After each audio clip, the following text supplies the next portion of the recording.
दोस्तों नमस्कार। Exam instructor Girdhar YouTube channel पर आपका स्वागत है। दोस्तों शिक्षक भर्ती 2021 सुपर टेट की तैयारी हो गई है शुरू। पहला यूनिट विज्ञान का लिया है तो ये भाग है 13, भाग 12 इसके पहले हो चुके हैं और प्ले लिस्ट में पड़े हैं। जिस भी साथी का कोई भी भाग छूट गया है प्ले लिस्ट में जाकर वे पूरे के पूरे 12 भाग निकाल लें।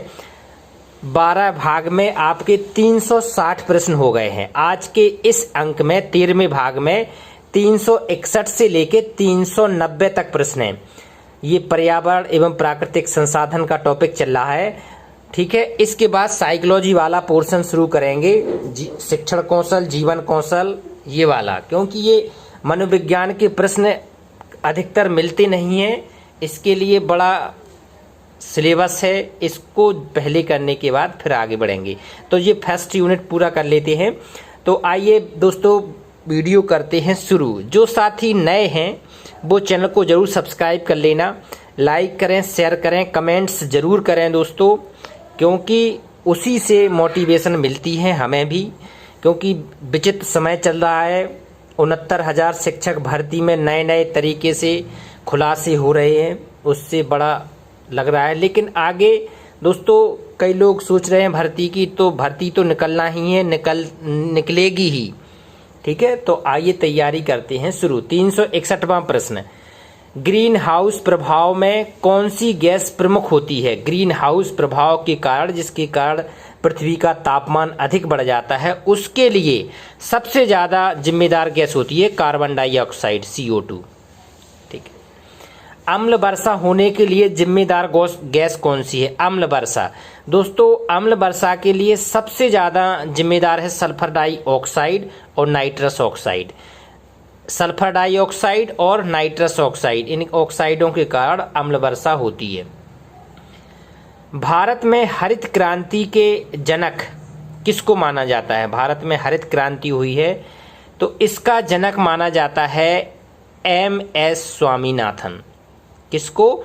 MS स्वामीनाथन को हरित क्रांति का जनक माना जाता है। गेहूं चावल मुख्य फसलों पर हुआ था, ये गेहूं मुख्य फसल थी और चावल।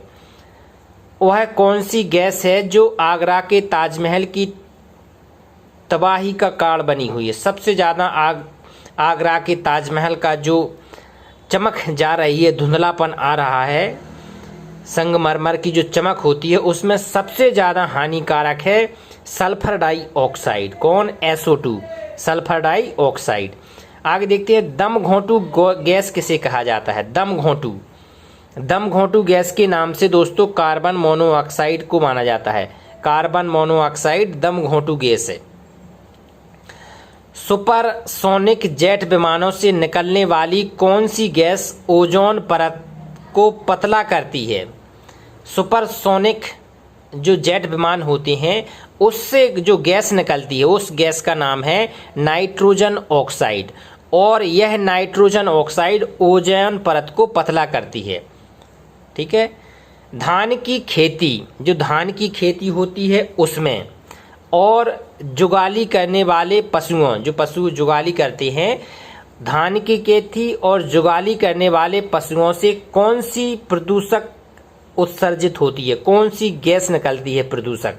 तो उससे दोस्तों मीथेन गैस निकलती है। कौन सी? मीथेन। भोपाल गैस त्रासदी किस गैस रिसाव के कारण हुई थी? भोपाल की जो गैस त्रासदी हुई है राजीव गांधी के प्रधानमंत्री के समय के काल में, उस समय 1884 में कौन सी गैस का रिसाव हुआ था? Missile isocyanate. गैस का नाम था मिथाइल आइसोसाइनेट। भारत में पहला जैव मंडलीय आरक्षित क्षेत्र कहाँ स्थापित हुआ? भारत में पहला जैव मंडलीय आरक्षित क्षेत्र नीलगिरी में हुआ था, तमिलनाडु। नीलगिरी में स्थापित हुआ का भारत में पहला जैव मंडलीय आरक्षित क्षेत्र। काले वन किस देश में पाए जाते हैं? काले वन, तो दोस्तों काले वन पाए जाते हैं जर्मनी में। जर्मनी में काले वन पाए जाते हैं, जर्मनी में। आगे देखते हैं वेटलैंड, जिसको आर्द्र भूमि कहते हैं। वेटलैंड दिवस कब मनाया जाता है? आर्द्र भूमि दिवस किस तिथि को मनाया जाता है? तो आर्द्र भूमि दिवस 2 फरवरी को हर साल मनाया जाता है। कितने तारीख को? 2 फरवरी। 2 फरवरी को आर्द्र भूमि दिवस मनाया जाता है। आगे देखते हैं, ज्वालामुखी के फटने से कौन सा प्राकृतिक चक्र दुष्प्रभावित होता है? ज्वालामुखी के फटने से कौन सा प्राकृतिक चक्र दुष्प्रभावित होता है? फास्फोरस चक्र।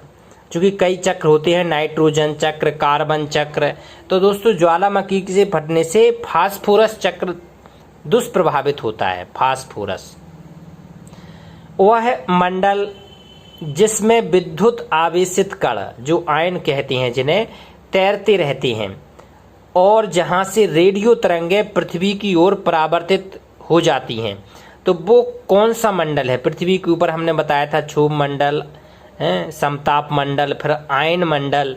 समताप मंडल में ओजोन गैस की बहुलता होती है, लेकिन जो विद्युत आवेशित कण रहते हैं, जो रेडियो तरंगें पृथ्वी की ओर परावर्तित होती हैं, वो आयन मंडल से होती हैं।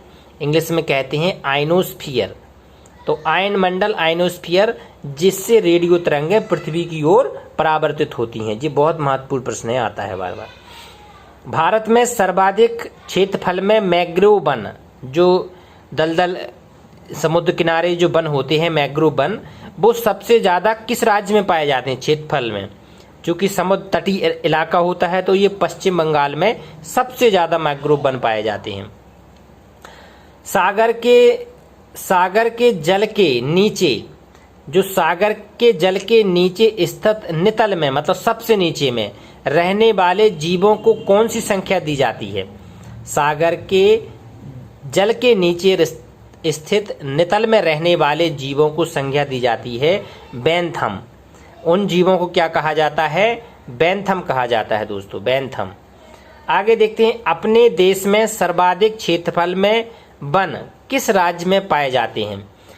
दोस्तों सबसे ज़्यादा क्षेत्रफल में, क्योंकि मध्य प्रदेश बड़ा राज्य है, तो सबसे जगह के मामले में सबसे ज़्यादा जगह है, तो ये मध्य प्रदेश में क्षेत्रफल के हिसाब से सबसे ज़्यादा वन पाए जाते हैं। अगर वही पूछा जाए कि परसेंटेज के हिसाब से, कि मतलब जितनी आपके क्षेत्रफल में ज़मीन है उसमें सबसे ज़्यादा में वन, सबसे ज़्यादा में ज़मीन में वन, तो दोस्तों वो परसेंटेज के हिसाब से मिजोरम में है और टोटल क्षेत्रफल के हिसाब से मध्य प्रदेश। मिजोरम में तो 90% के लगभग वन पाए जाते हैं पूरी भूमि पर, और बकाया उसी में आदमी रहते हैं। तो सबसे ज़्यादा वनों की संख्या परसेंटेज में मिजोरम में है। राष्ट्रीय कृषि वानिकी अनुसंधान केंद्र कहाँ पर है? राष्ट्रीय कृषि वानिकी अनुसंधान केंद्र दोस्तों झांसी में है, उत्तर प्रदेश। राष्ट्रीय कृषि वानिकी अनुसंधान केंद्र। और केंद्रीय मरुक्षेत्र अनुसंधान केंद्र, केंद्रीय मरुक्षेत्र अनुसंधान केंद्र है जोधपुर राजस्थान में। जोधपुर राजस्थान में केंद्रीय मरुक्षेत्र अनुसंधान संस्थान है। भारत में वन महोत्सव के जन्मदाता कौन थे? भारत में जब वन महोत्सव स्टार्ट हुआ तो उसके जन्मदाता थे डॉक्टर के.एम. मुंशी। तो प्रश्न ये भी आ सकता है कि वन महोत्सव कब से शुरू हुआ था? ये भारत सरकार ने कब शुरू किया था वन महोत्सव कार्यक्रम? तो ये 1950 में शुरू किया गया था वन महोत्सव कार्यक्रम। के.एम. मुंशी ने इसको शुरू किया था। आगे देखते हैं, विश्व की सबसे बड़ी प्रवाल भित्ति जिसे ग्रेट बैरियर रीफ कहा जाता है, ये किस देश में है? विश्व की सबसे बड़ी प्रवाल भित्ति ग्रेट बैरियर रीफ, ये दोस्तों ऑस्ट्रेलिया में है। कहाँ पर है? ऑस्ट्रेलिया में। भारत के 2 महत्वपूर्ण जैव विविधता के संवेदनशील स्थल जिसे हॉट स्पॉट्स बोलते हैं, क्या बोलते हैं? Hot spots. जैव विविधता के संवेदनशील स्थल कौन से हैं? तो भारत के 2 स्थल, एक तो पूर्वी हिमालय और पश्चिमी घाट, ये 2 स्थल हैं जिन्हें हॉट स्पॉट कहा जाता है जैव विविधता के। ठीक है, एग्जाम में भी खूब आता है जी, हॉट स्पॉट किन क्षेत्रों को कहा जाता है। आगे देखते हैं, राष्ट्रीय जैव विविधता कार्य योजना कब बनाई गई? राष्ट्रीय जैव विविधता कार्य योजना दोस्तों हुई थी 2008 में बनाई गई थी। 2008 में राष्ट्रीय जैव विविधता कार्य योजना। लाइकेंस किस प्रकार के प्रदूषण के सबसे अच्छे सूचक हैं? क्योंकि ये पेड़ में पाए जाते हैं, तो लाइकेंस वायु प्रदूषण की मात्रा की ओर इंगित करते हैं। उन्हीं के हिसाब से ये पूरा डेवलप करते हैं। तो ये डेवलप ना करने का समझ में आता है कि वायु प्रदूषण के लक्षण हो रहे हैं। तो ये लाइकेंस जो होते हैं ये वायु प्रदूषण के बहुत अच्छे सूचक माने जाते हैं, सूचना देते हैं वायु प्रदूषण की। हरा सोना की उपमा किसको, हरा सोना किसे कहा जाता है? हरा सोना, हरा सोना दोस्तों वन को कहा जाता है, हरा सोना। चिपको आंदोलन किसने शुरू किया था? चिपको आंदोलन किया था सुंदरलाल बहुगुणा ने। ये कहाँ पर? गढ़वाल उत्तराखंड में। चिपको आंदोलन सुंदरलाल बहुगुणा ने शुरू किया था। कब शुरू किया था चिपको आंदोलन? 1972 में। होता क्या था कि पेड़ों की जब कटाई होती थी तो सुंदरलाल बहुगुणा उनसे चिपक जाते थे, कहते थे कि पेड़ से पहले मुझे काटो। तो इसे चिपको आंदोलन कहा गया, क्योंकि पर्यावरण के हिसाब से पेड़ों की बहुत कटाई हो रही थी, और जो कि पेड़ों के कटने से ऑक्सीजन, शुद्ध ऑक्सीजन ना मिलना, कार्बन डाइऑक्साइड का चक्र गड़बड़ा जाना, तो ये इसलिए ये आंदोलन उन्होंने चलाया और सफल भी रहा था। वन किस सूची का विषय है? वन समवर्ती सूची का विषय है, मतलब वन के लिए राज्य सरकार और केंद्र सरकार दोनों की जिम्मेदारी है। समवर्ती सूची का विषय है। भारतीय वन जीव अनुसंधान संस्थान कहाँ है? भारतीय वन जीव अनुसंधान संस्थान देहरादून में है। भारतीय वन जीव अनुसंधान संस्थान कहाँ है? देहरादून। तो दोस्तों 390 प्रश्न हो गए हैं। विज्ञान का भी यूनिट चल रही है। अभी एक टॉपिक और रह गया पदार्थ वाला, तो इसी प्रकार फिर सेकेंड अपना टॉपिक स्टार्ट होगा। नियमित रूप से तैयारी करें और लिखते भी जाएं, आपको नियमित वीडियो मिल रहे हैं। ठीक है दोस्तों, तो तैयारी बहुत ज़रूरी है। तैयारी करेंगे तभी सफलता मिलेगी। नमस्कार।